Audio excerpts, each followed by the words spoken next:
Die persoon wat 'n mens moet oor bekommerd wees, die een wat die misleiding bring, is nie die ateïs nie, is nie die een wat die Bybel openlik verwerp nie. Dis die een wat na die Bybel kyk en dan vir jou 'n leuen kom vertel, naamlik dat Jesus is nie God wat mens geword het en onder ons kom woon het nie. As hy daardie leuen vertel, op watter wyse ook al, en hulle gebruik almal die skrif, hulle probeer die Bybel gebruik om die leuen te verkondig, dan het jy te doen met die gees van die antichrist. En hier is 'n baie goeie voorbeeld van 'n jong man wat die spoor byster geraak het. Christians and Torah observers, the Trinity is false doctrine. But Jason, Zechariah 12:10 says, they will look upon me who they have pierced. This means that Jesus is God. Really, Christians, let's test that. Nou ja, hierdie man se naam is Jason. Jason, Zechariah 12 vers 10 praat natuurlik niks van 'n Trinity nie. Goed. So daar is nie iets soos 'n Trinity nie, jy's korrek. So jy het nou 'n waarheid vertel en dan begin jy 'n leuen vertel, naamlik Jesus is nie God nie. En jy wil dit probeer deurstoot onder die teologie dat daar 'n drie-enige God is. Baie van die kerke verkondig 'n drie-enige God, vir al die protestante kerke. En nou wil jy aan die hand van Zechariah 12 vers 10 vir ons wys, daar is nie 'n drie-enige God nie.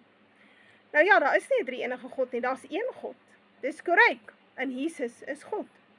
Maar dit kan jy nou nie erken nie. Maar dis wat vir my belangrik is hier, en ons kan 'n hele redenasie voer oor al die goed wat jy neergesit het in daai video, is dat jy presies dieselfde sê as die Jood, en jy sê presies dieselfde as die Moslem.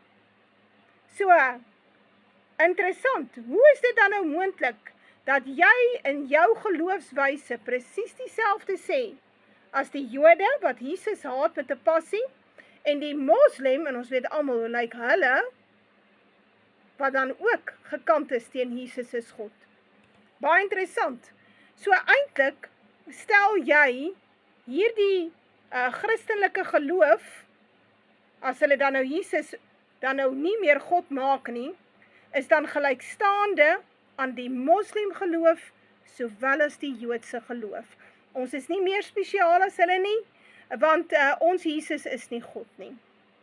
Muhammad was born in 570 AD, lived till about 632 AD. So obviously he never met Jesus. He insisted that Jesus never claimed to be God. Sorry, the eyewitnesses who saw Jesus, who heard Jesus, clearly wrote he claimed to be God.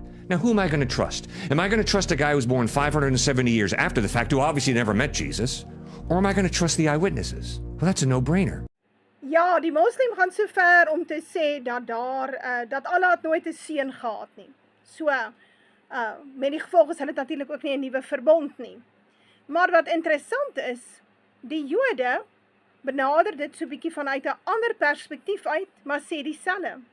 Naamlik, dat God nooit mens kan word nie. God kan nooit 'n menslike liggaam aantrek nie. Nou, dis natuurlik nie waar nie, maar luister 'n bietjie na die redenasie. Issue number one, which does not go to the messianic aspect of Jesus, but to the divinity and the Trinity and the Holy Father, Son, and the Holy Ghost, our problem would be that we believe that God has never and will never assume a human form.